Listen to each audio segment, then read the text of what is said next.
Hey, today we're going to learn how to create an ERC20 token in 5 minutes. So first let's go to the ERC20 as a service tab. Then here we can see the multiple ERC20 tokens already created.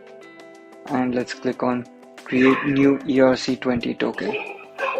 All we have to do here is now enter the name. So let's call it tomato token. TOM is the symbol. The total supply, let's put it as 10,000. By default, the owner's address is my own address. Let's upload the token image.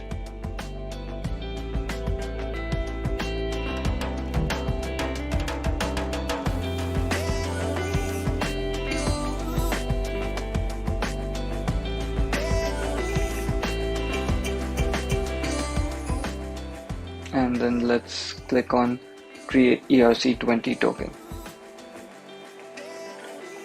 Before hitting confirm, let's change the gas fees so we don't waste any time.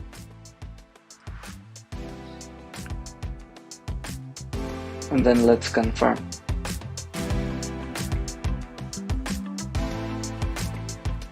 Successfully created ERC20 token. Now moving back to the dashboard, we can see if our token is available here or not. And right here at the bottom, we can see that the total supply of tomato token, which is 10K, is right here.